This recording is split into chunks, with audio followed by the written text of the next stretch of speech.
Welcome everyone to tonight's program, Curator's Choice, Harlem Renaissance. My name is Alexandra O'Neill and I'm the Membership and Events Manager for the Wolfsonian FIU. Tonight we're joined by Dr. Nathaniel Cadle and Dr. Shawn Christian. Nathaniel Cadle is an Associate Professor of English at Florida International University and a 2020 to 2022 Faculty Fellow with FIU's Wolfsonian Public Humanities Lab. He's the author of The Mediating Nation, Late American Realism, Globalization, and the Progressive State. His most recent publications appeared in American Literary History, the Mark Twain Annual, and the edited collection, Modernist Women Writers and American Social Engagement.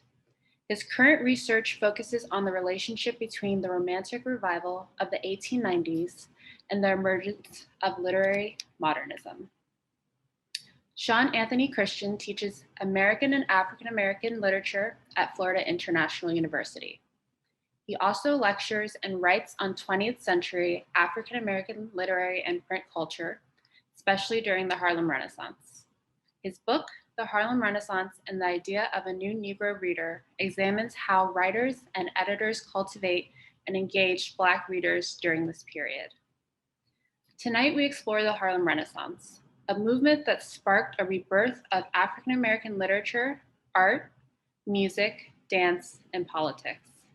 Shawn and Nathaniel will take us through a deep dive of WPHL's new online exhibition, The Harlem Renaissance, Origins, Influences, and Currents, and discuss works from famous and lesser-known artists who helped ensure an enduring legacy for Black culture. Nathaniel and Shawn, thank you so much for joining us this evening. Thank you, Alexandra. And I want to start off by thanking all the staff at the Wolfsonian who've been very enthusiastic and very supportive throughout the process of creating the digital exhibit. For those of you who are attending, some of you may have attended an event last month called On the Avenue. I presented a couple of slides that we'll share again today, but many of the slides will be new altogether. And these are from the exhibition that Alexandra, which should launch, barring any questions or follow-up from Google on June 13th. I also wanted to thank the Wolfsonian Public Humanities Lab for its support of this project, and also wanted to thank Daniel Morris of Historical Design in New York City, whose generous donation of the materials that we're drawing from is really the impetus for this exhibition. So I'm going to turn it over to Shawn to get us started, and then we'll be going back and forth as we move through the slides. Great. Thank you so much, Nathaniel. Thank you, everyone, for attending.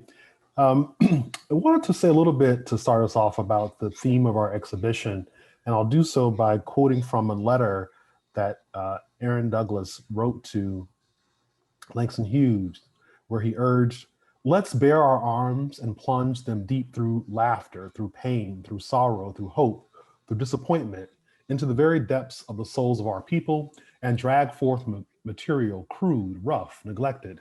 Then let's sing it, dance it, write it, paint it. Let's do the impossible. Let's create something transcendently material, mystically objective, earthy, spiritually earthy, and dynamic."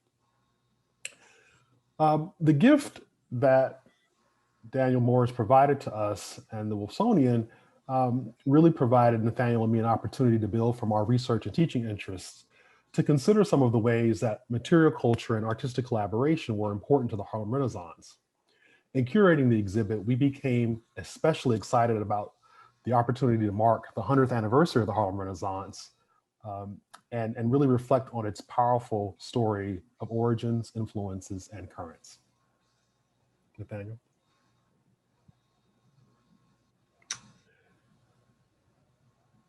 This one is your slide, I believe. Yes.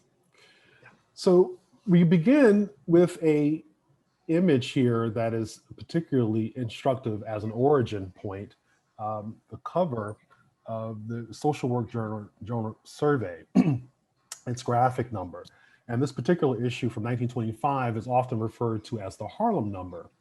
And in it, we have such a really powerful imagery of the realities and possibilities of Black life in Harlem, New York, and how through this particular issue that Elaine Locke guest edited, he is bringing into focus through illustration and commentary these dynamics.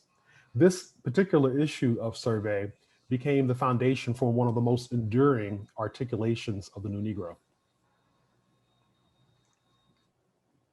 The end of this slide is drawn from that graphic number of the survey.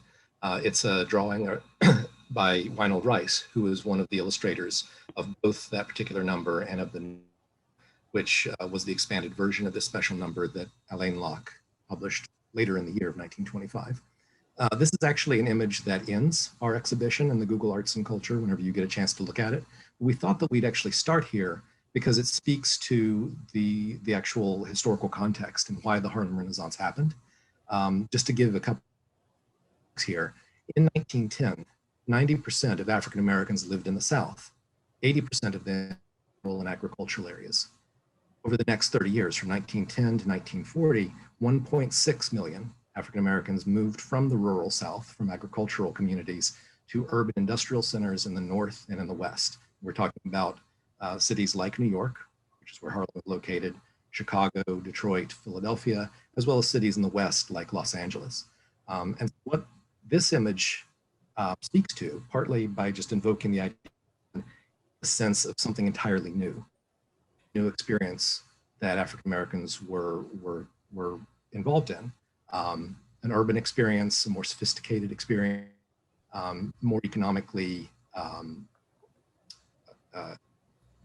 beneficial to them. Also, they found more opportunities away from some of the more stricter laws known as Jim Crow in the South. But most of the Harlem Renaissance is celebrating this kind of new context and the new, well, what Shawn and I have been referring to as Black modernity a lot of times throughout the development of this exhibition.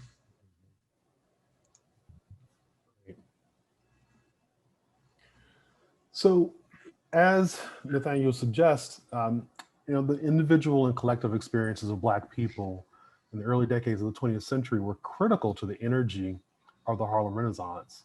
So, not surprisingly, images such as this one, a college lad, German artist Wynald Rice's portrait of Harold Jackman, populated the issued survey graphic number, and in this instance presented someone young, educated, urbane, and often more at ease with the energy, mobility, and industrial landscape that was New York, especially its growing Black enclave in Harlem.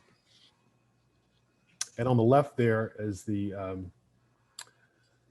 sketch that appeared in the survey issue and the portrait color painting here from Wynald Rice, on the right. And next we turn to the New Negro, which is the expansion and in some ways the attempt by editor Alain Locke to ensure the legacy of all of the work that he and his collaborators had done with that special issue for the survey. The New Negro has 446 pages. It's made up of essays, prose fiction, poetry, music, drama, bibliography, and biographies, illustrations, including some of these decorative illustrations that you see here, attributed on the title page to Wynald Rice. And this is going to be a recurring theme in some of the subsequent and title pages that we show, that you get this sense that there's an actual collaboration going on between the writers, in this case, Alain Locke, who's credited on the title page, as well as Wynald Rice, who was a German, who was born in Germany and became an illustrator. And a lot of his work is associated with the Harlem Renaissance. On the right-hand side is the essay, The New Negro, which was the sort of the major statement of the manifesto, in some ways, that Alain Locke wrote and had published in the survey special issue, expanded, and as I said, published in the New Negro as an attempt to sort of establish a legacy, something that will survive the more ephemeral aspects of magazine culture.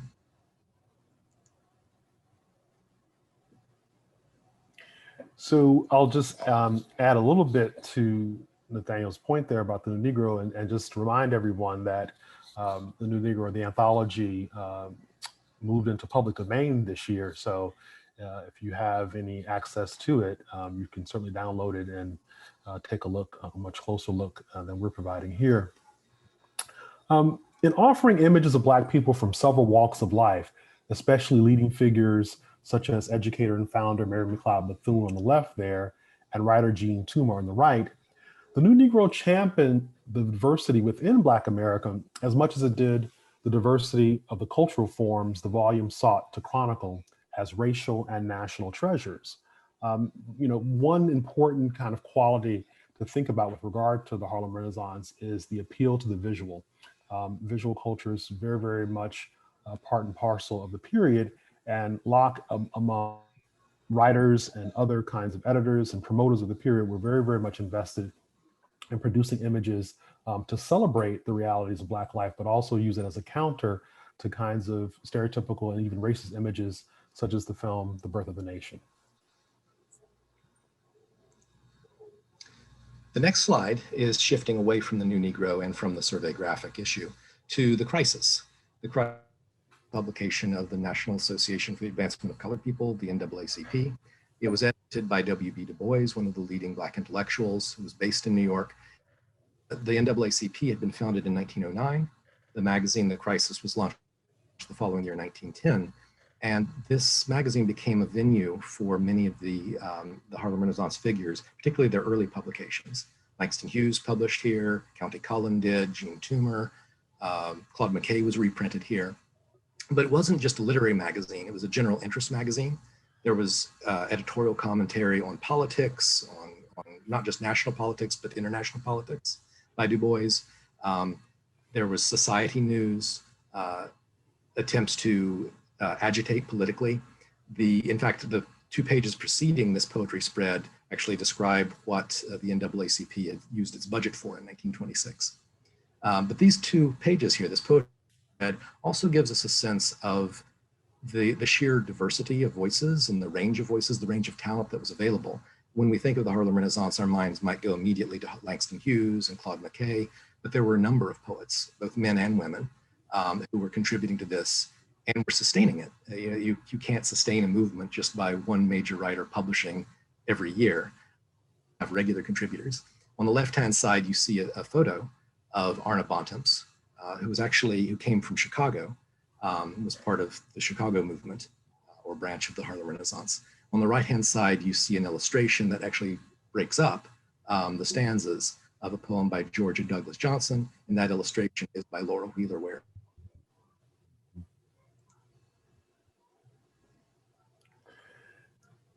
One point about the crisis before we talk about this particular set of images, the crisis and its contemporary opportunity magazine from the National Urban League were very invested in working out an array of opportunities for emerging writers, that they created these literary contests that span just about 3 or 4 years in the middle to 1920s that were really, really important in bringing in new talent. So. And that provides a good segue to talk about Fire and this portrait of Aaron Douglas. Painter and graphic illustrator Aaron Douglas, here on the right, was central among the younger generation of artists forging the Harlem Renaissance's creative culture. His cover image for the short-lived journal Fire, here on the left, blends motifs derived from African traditions with European modernist trends. Douglas's style helped inscribe the period with a now recognizable visual aesthetic. And one additional point about the Fire and what it's kind of doing here, you'll see that it's devoted to younger Negro artists. And in some ways, Fire becomes this really important lightning rod among the younger generation of artists, writers, painters, etc., and musicians, attempting to kind of carve out a sense of their artistic freedom, an autonomy, and in some ways, forge a kind of arts for art's sake ethos in terms of their cultural production.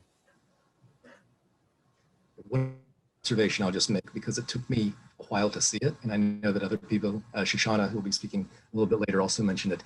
The image that you see there on the left-hand side of Fire is a sphinx, which is probably the most obvious, but behind it is an African mask. You have to sometimes look closely, I think, to see both. Mm-hmm. That, again, sort of collaboration between the visual arts and the literary arts is very much on display here in this issue, or this edition, of Color. Color was the first collection of poetry written and published by County Cullen, who, interestingly enough, was actually already based in Harlem. He was not one of the young men who had moved north with the Great Migration. Color was published in 1925.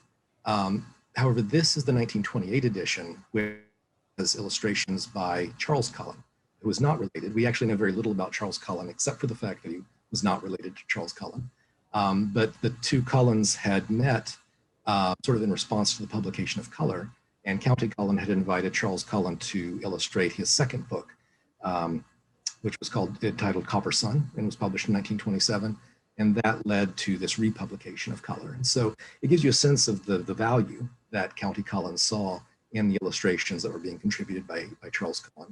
And the illustrations are beautiful, and they appear throughout. Many of the illustrations, it's worth noting that the illustrations aren't just the dust jackets and the title pages, but they often illustrate individual poems, such as Tableau, which is one of County Cullen's most widely anthologized.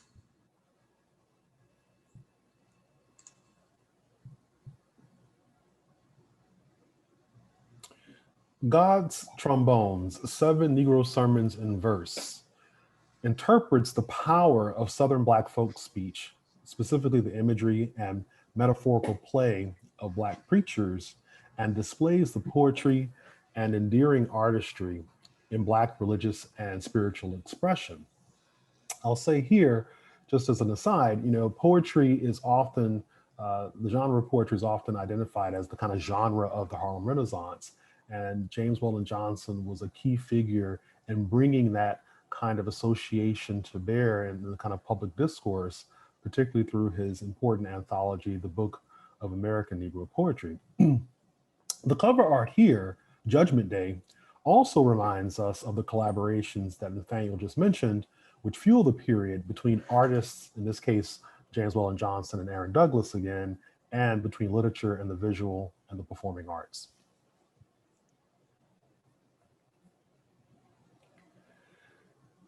Here we have two illustrations from within God's Trombones, and taken together, the poetry and the plates of God's Trombones form an allegorical study of Black experience based on the spiritual songs of oppression and daily life, which these other illustrations on your left, Prodigal Son, and on your right, Crucifixion, movingly register.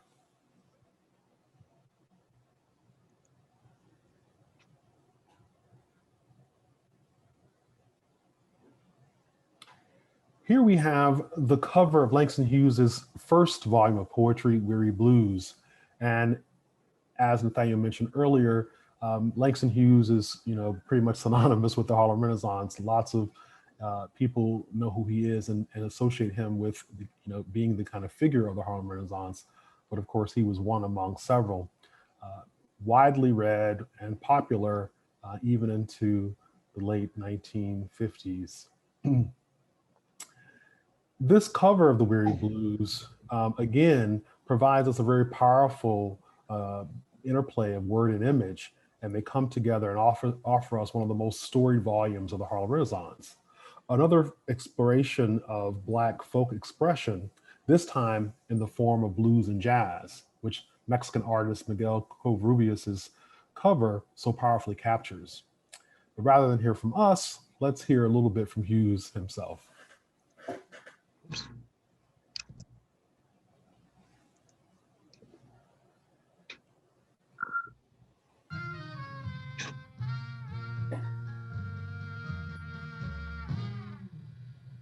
Suns are setting. This is what I'm gonna sing. Suns are setting. This is what I'm gonna sing. I feel the blues are coming. I wonder what the blues will bring.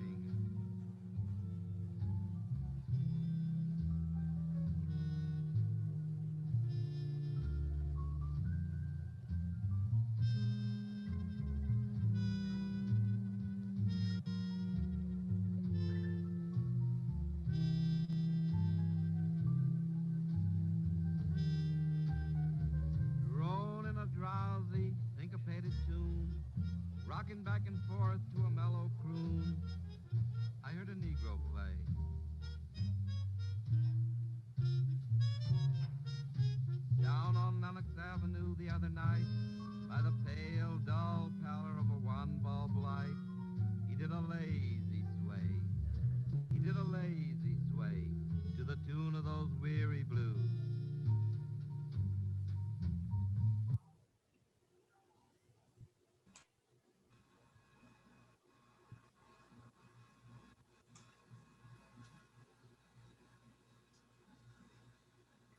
So I don't know, Nathaniel, if you saw Shoshana's note in the chat about providing the link to that so that our viewers could take a listen at their leisure. So please do that. Yes, I'll do that.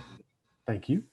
One of the things that we can definitely say, looking back at the Harlem Renaissance, of course, is that the blues was particularly important in some ways, a striking medium of the Harlem Renaissance. And Langston Hughes is also known as a poet who really helped to kind of forge what we call blues poetry.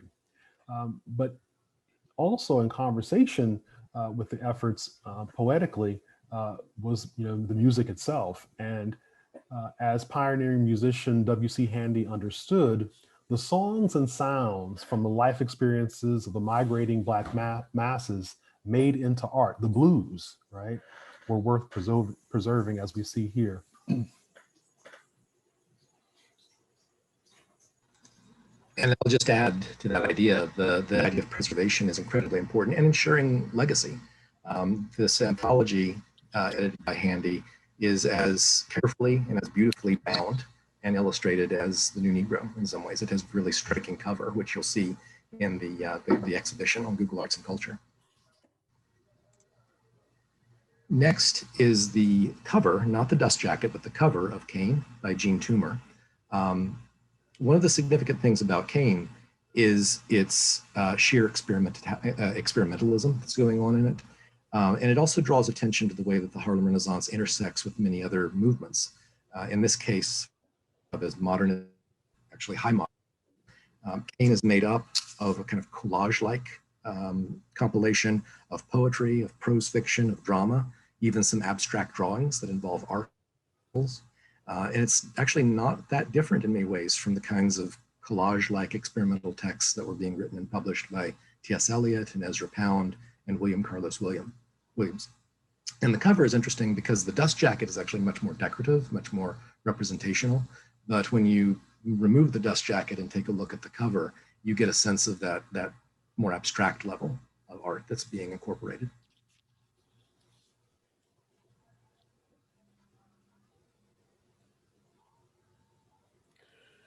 One of the rich, aspects of historical design's gift of these materials from the Harlem Renaissance is that there are a number of works of fiction. And we were excited about that because the Harlem Renaissance, especially as you move toward the end of the 20s and into the 1930s, really starts to kind of feature fiction, novels and short stories especially. And so to have such a nice opportunity to think about the role of fiction in narrating the Harlem Renaissance was a really great experience for us. And here we have an important contribution to that, if you will, turn to fiction in the guise of Claude McKay's novel Banjo. As with poetry, of course, the Harlem Renaissance writers employed fiction to celebrate Black folk culture, especially the forms and places that shaped that culture. And Claude McKay, who was a poet as well, did so through Banjo. The novel's cover art, another contribution from Aaron Douglas, locates one of those spaces in its depiction of an international Black community on the Marseille waterfront. And I really am drawn into this cover, not simply because of all the ways it kind of reproduces Douglas's style, but it interweaves a lot of the kind of cultural influences and the origins and the currents that we are organizing the exhibit around. But the kind of color of the orange color there too just really gives you a sense of a sunset almost, and provides such a rich backdrop to the feeling and the mood of the time.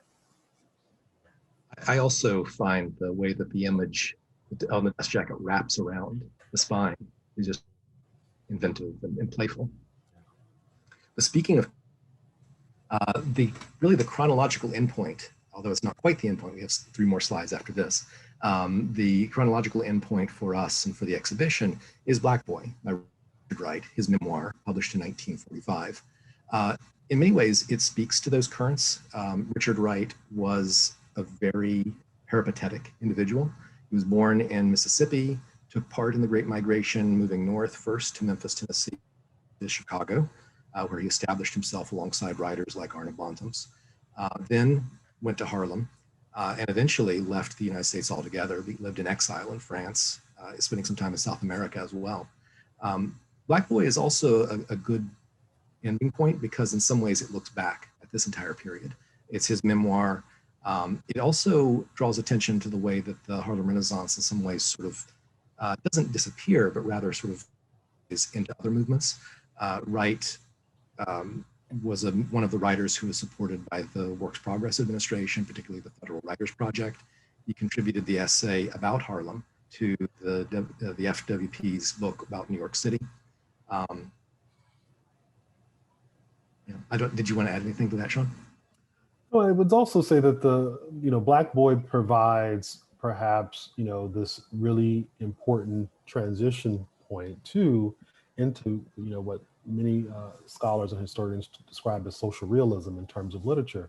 And so part of what Wright does with Black Boy really is to kind of, not only chronicle his experience, but also attend to it as representative of the struggles and the challenges that faced African Americans throughout this period.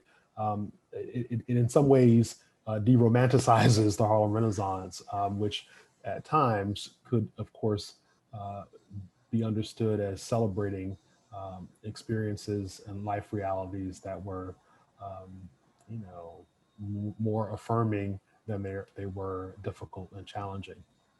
And I also think it begins to kind of really locate the expanse of experience that really made up this period, and getting us to think not just about New York and Harlem, but again, the South, the Midwest, as Nathaniel pointed out, the West, and of course, hearkening back to Claude McKay, Jamaica and Paris, and even, of course, Africa in many respects. And so there's a real sense of movement that gets located in Black Boy that is paralleling the movement of Black peoples across the globe.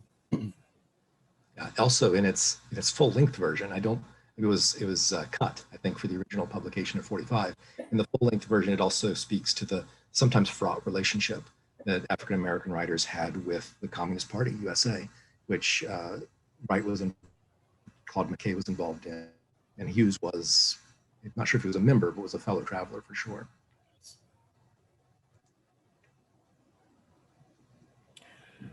Returning to the South for a second, Zerlina Hurston's Mules and Men mines the deep culture operating in folk tales, big old lies, and the lyrical language of song.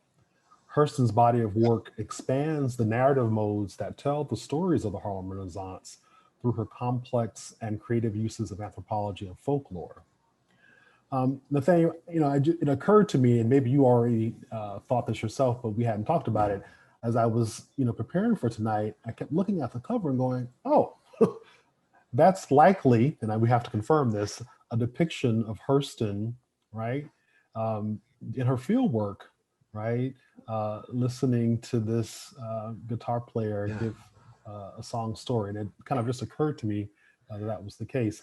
This is another cover illustration from Miguel Covarrubias, and it really, again, speaks to a couple of things, I would say. First and foremost, depicting Black life, and in this case, the way in which Hurston was chronicling it, but also the kind of artistic collaboration, but also international artistic collaboration that is very much current throughout the period. Yeah, that's a great observation. I hadn't noticed that about that actually being Hurston herself. We need to confirm that, but that's my read. Yeah. That's my read. That's interpretation rather than a verified moment of research. That's right. So this is a picture of Covarrubias, Miguel Covarrubias, on the right-hand side of this photograph, who had illustrated the cover, the dust jacket for Mules and Men. The man on the left with the photograph looking at us is Carl Van Vechten. This is not a selfie, which is where I immediately went to. If you look in the credits there on the bottom right-hand side, you'll see that the photographer was Nicholas Murray. But Van Vechten, the other reason that it came to my mind that it was self-portrait, Carl Van Vechten is as famous for his photographs as for anything else he did, I think. This photograph is included for a couple of reasons. One, it's in some ways paying homage to Daniel Morris of historical design, his process of collecting these materials. He came to it by way of Van Vechten, which in some ways is historically appropriate, since Van Vechten served as a kind of doorway or point of contact for many people's experiences of the Harlem Renaissance first. But it also, this particular photograph speaks to the international aspects of the Harlem Renaissance, which Shawn was mentioning a moment ago, as well as the interracial. Miguel Covarrubias was Mexican, Carl Van Vechten was white. It also, of course, draws attention to some of the controversial aspects of that sort of interracial collaboration. Van Vechten is a controversial figure. Among other things, he could be accused of cultural appropriation as a white writer going to Harlem and mining it for content. But it's important that we also acknowledge that much of the work that he did served to preserve it. And I'll let Shawn talk a little bit more about that because yeah, thank you. And you know, as complex of a figure as he was, both in terms of his relationship to Black communities during the period, but also just the way he lived his life as a controversial figure, a bisexual man in the 1920s. The bulk of his life, I would say, the latter part of his life was really committed to preserving all of this material. And speaking about the photography for a second, he not only photographed a number of Harlem Renaissance figures, and in fact, the images we have of those figures are photographs from Van Vechten, but he photographed a number of African-American figures throughout the 20th century, middle to the time he passed away in the 20th century. And so those photographs become very, very important. But the other thing that he did that I think is really, instructive is to kind of make sure that this legacy had an institutional place. And so he worked really diligently to create the James Weldon Johnson Memorial Collection at Yale University, which is outside of the Schomburg in New York, one of the repositories that contains a great wealth of material related to the Harlem Renaissance.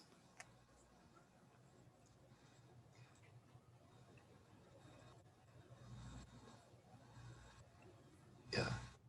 So the image here on the right is Van Vechten's portrait of, to give another shout out to his work documenting the Harlem Renaissance. Yeah. So Nathaniel and I were thinking about closing out tonight's presentation with these two images for the particular reason that it helps us think a little bit more about Florida as a point of origin. On the left is a Wynell Rice portrait illustration of James Weldon Johnson, who was born in Jacksonville. And of course, as Nathaniel mentioned, Zerlina Hersel on the right, this photograph from Van Vechten, who was born in Eatonville. And among the many things we hope you all take away from our insights tonight, this point for me is particularly important. The Harlem Renaissance was so much more than just Harlem. And as we kind of reflect back on those 100 years, I think it becomes even more and more important to think about all of the places that contributed to that period and that momentum, because this was about a migrating, experience from the South, southern parts of the United States to the northern, from the Caribbean, from Africa, and from Europe. But Florida figures prominently in that because these two figures, especially, offered so much, oftentimes creating some of their most enduring work. For example, James Weldon Johnson and his brother Rosamond crafted the Negro national anthem, African-American anthem, here in the state of Florida where we are. So lots of rich history and cultural production happening in the state of Florida that contributes not just to the Harlem Renaissance, but throughout the 20th century. This is our last slide for the evening. However, in keeping with the idea of giving you a taste of the Google Arts and Culture exhibition, we are also joined this evening by Shoshana Reznikov, who's a curator at the Wolfsonian, who has generously offered to walk us through a couple of the actual slides as they will appear on Google Arts and Culture. Absolutely. And thank you, Nathaniel and Shawn, for such a thoughtful and in-depth preview of this project. It is not surprising to me that it was thoughtful and in-depth. I've had the pleasure of working with both Nathaniel and Shawn for the last couple of months on this project. And it's been just a joy and a learning process for me, and one that I'm really grateful for. So I'm just going to give a very short preview of the Google Arts and Culture platform.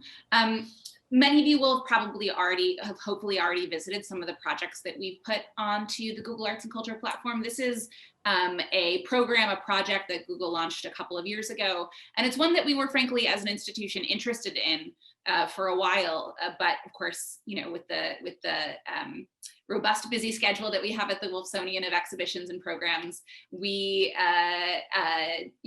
we're focusing on other priorities. And so in a way, as obviously terrible as the last year has been, last year and a half, it did give us a chance to really dive into this platform as a possible home for our online projects.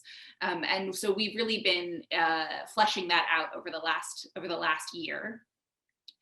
This project is one that I think is in many ways very well suited to the Google Arts and Culture platform because it's very graphic and because it almost allows us to get closer to these books than we would be able to if we were in the gallery. If you think about the way that you experience a graphic design or library focused exhibition at a museum, objects are behind vitrines. You can't zoom in. And so there's something actually, I think, very, very appropriate about this platform. So this is the cover of an issue of The Crisis. And we actually saw interior pages of this in the presentation. And one of the other great things about this is the way that we can use the zoom function and text, you can see here in the corner, to draw attention to certain qualities. And so here, Shawn and Nathaniel are talking about the way that artist Laura Wheeler captured the coming of spring in her illustration. And so we have the flowers on the side border and the flowers coming up from the ground, and the figure sort of calling in the rain and spring. It also allows us to focus on text, as we've said, as Shawn and Nathaniel so beautifully spoke about that interplay of image and text. But then finally, one of the other really great opportunities here is that we can actually, you can look at this image of Josephine Baker, but then we can actually click on the record. And it will take us to the object record in our Google Arts and Culture Bank, and we can zoom in quite closely. And so we can see Josephine Baker's face and the expression, which again, kind of mimics the experience of what it would have been like to look at this magazine when it was first published, to get that sense of immediacy. So these are just a few of the features that we're excited to explore with all of you when we launch this in June. We're launching on June 16th. And so I invite everyone to visit the Google Arts and Culture platform. And I will actually be putting the URL for our space on Google during the Q&A so that you can visit it now and see the other projects that we have and bookmark it to return on June 16th.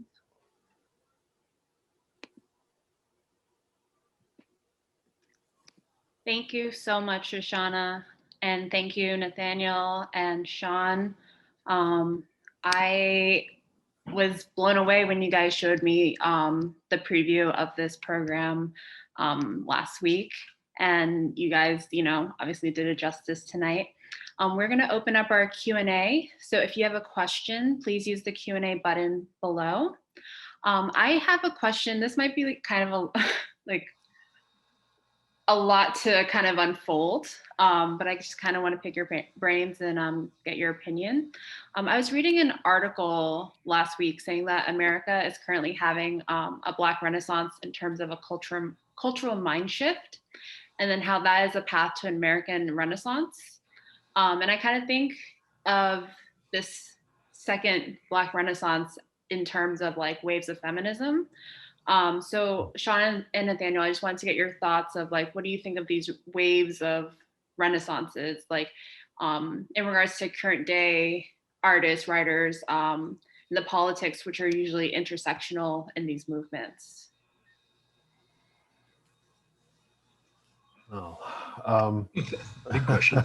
yes.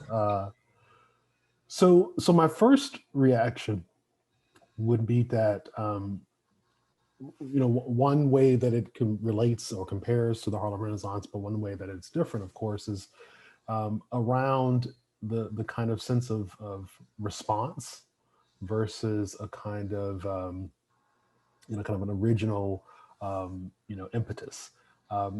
A lot of African American history is negotiating constantly the racial realities of our country.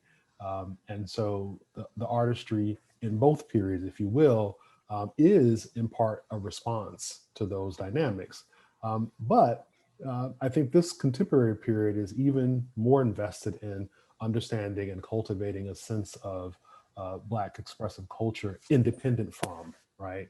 Or not so much as a response to the kind of racial climate and the racial dynamics that are at foot. There is definitely a very real intention, I think, now on healing. And there is a lot of effort to make the art a space of not just mirroring, but also healing in this moment. So there's an interesting way in which they're related, but it's very, very different in some ways too. I think that Shawn's answer is really good.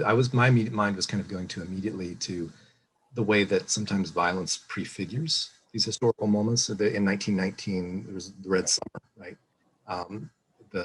We just recently observed the 100th anniversary of the Tulsa riots, right? So I suppose there are points of comparison to what's been going on with the response to George Floyd and so forth. But I think Shawn is quite right that it doesn't necessarily have to be in response to violence, which is I think the other element too of the Harlem Renaissance. There's a joyfulness to it, I think, that is really kind of striking and involving. Just the excitement of being in a city with disposable income. I mean, that sort of response to the Great Migration, I think, is one of joy as well as sort of response to the violence that had immediately preceded. Yeah. And if I could just add to that point too, I mean, I think one factor, Alexandra, of that, if you will, next stage or iteration of Renaissance would be the increasing, reverse migration that has been happening for the last decade or so from, people moving out of less economically viable, especially in terms of housing, northern markets and moving back to the South. Even though a lot of people moving out of Florida for similar reasons. And I do think that cultural return, kind of, thinking about Zora Neale Hurston's own life trajectory, will be a part of and is actually fueling that Renaissance that you're describing. That was kind of my follow-up question, because I have been reading about this reverse migration. And I was going to ask if you thought that there may be new like hotspots in terms of another current or modern day Renaissance. But I also want to mention, is that even possible or viable, or could it be successful? Not considering that everything is online now. So like, is the future of, future Renaissances or current day Renaissances online, or will we have these hotspots where people are coming back to the South? Just wanted to get your opinions on that. That's a good question about particularly the question about the internet. I mean, would a Renaissance like this happen in print? I don't know. I mean, I think it's worth remembering that we don't necessarily have to turn to print culture for every Black artistic movement. I'm thinking of the filmmakers that were part of the LA Rebellion, Charles Burnett, for instance, and other filmmakers in the 1970s and 1980s. So I think I don't know that it necessarily has to be writing or sort of the traditional visual arts that Aaron Douglas practiced. Yeah, and I would say it's kind of a both and, right? The interesting thing for me is about physical space, and thinking about the way that Harlem became representative of um, Black cultural um, community and taking up and embodying physical space. And I think that is definitely going to be where the hot spot, if you will, Alexandra, will come from. It won't necessarily be a particular city, though there's ways to think about that, especially in terms of the migrations that have happened since natural disasters like Katrina and stuff. But I do think in local communities, right, there is an increasing re-envisioning of local spaces, and I love that what's happening here in Miami.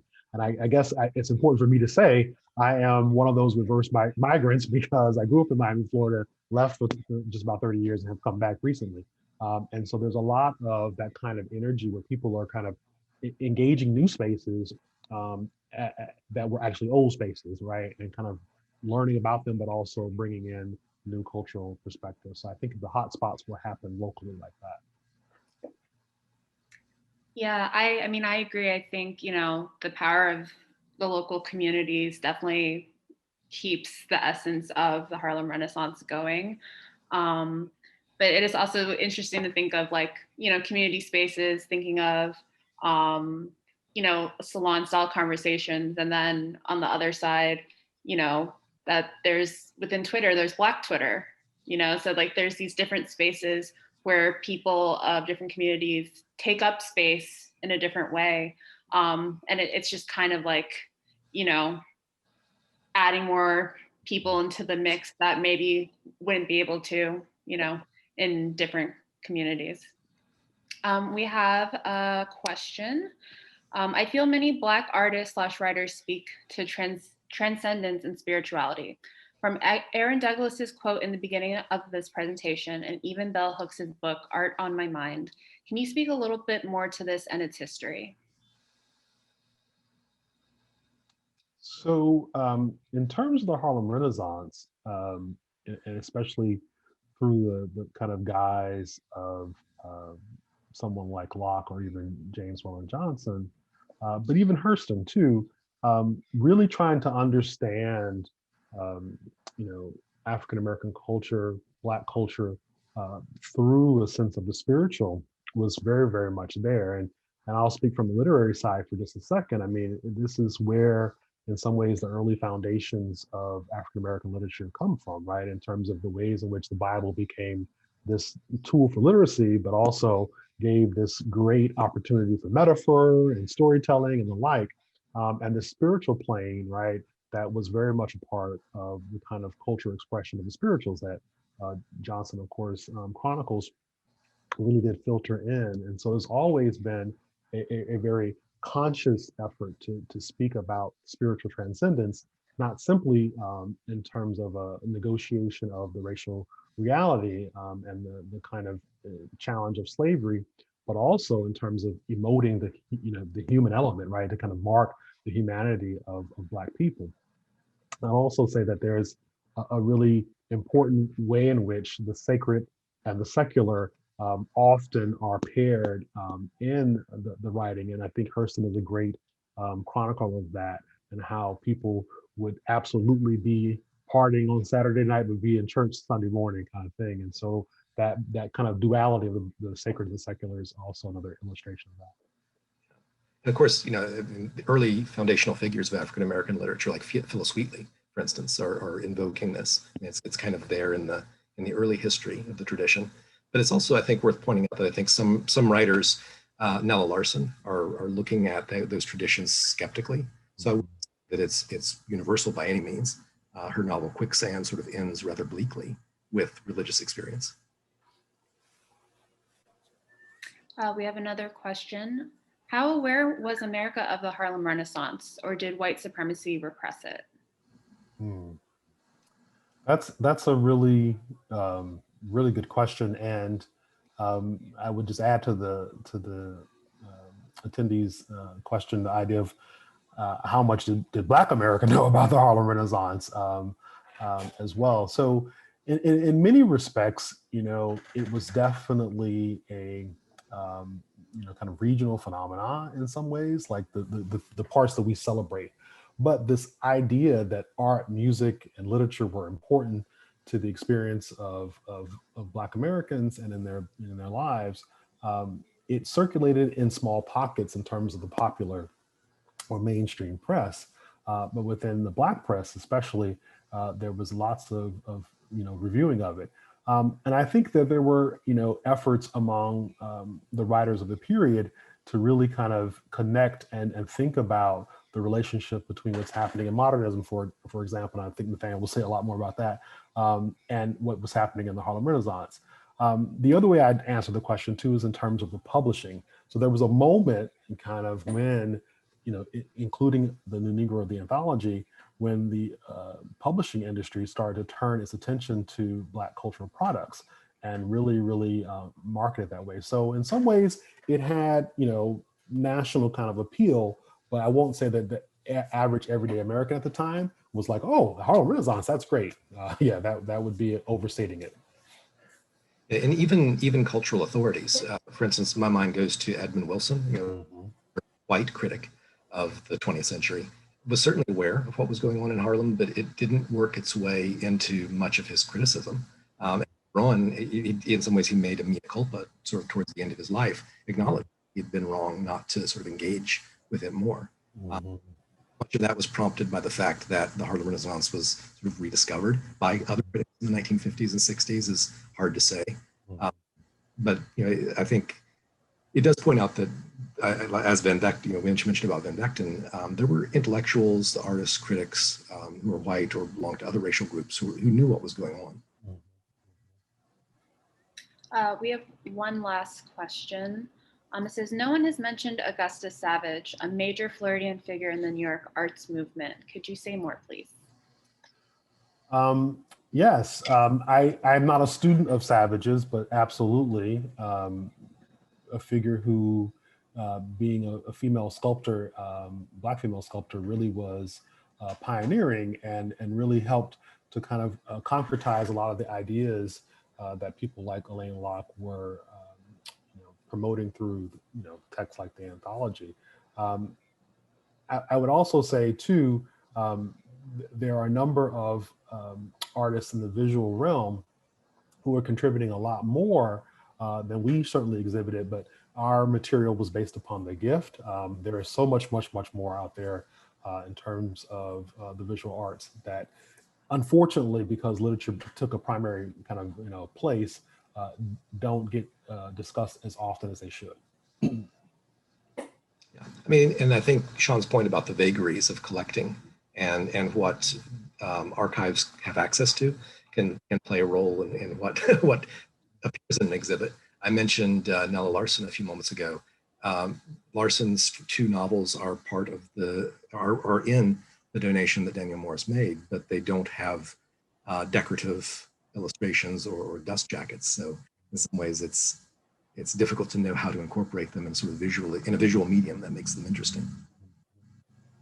I just wanted to add, because Augustus Savage, I am no scholar of Augustus Savage either, but I am certainly as an amateur, very taken with her work and find it incredibly powerful. That there was an amazing exhibition of her work curated by Dr. Jeffrey Hayes at the Cummer Museum a couple of years ago, and I'm going to put a link to the website for anyone who is interested.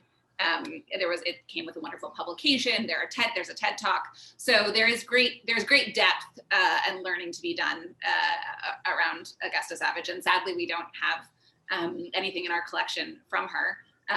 But I just wanted to shout out Dr. Jeffrey Hayes' amazing work when I had the chance. Thank you for that, Shoshana. Alexandra, before we go though, there was a question about James Weldon Johnson earlier in terms of whether or not he wrote an opera. I don't know the answer to that. It's possible because he and his brother certainly were composing music for a good period in the early years, jazz in particular. And so it is possible, but I don't know that offhand, and it's something I'll definitely go back and research because I'm curious myself now that the question was posed. There was another question. I don't know, Alexander, if we're responding to questions in the chat as opposed to the Q&A. But there was also a question about where is I'm scrolling here. Harlem about Negro Harlem. To Negro college graduates, it is an opportunity to practice a profession among their own people. Any comments? Is that a reference to the WPA? Looks like it.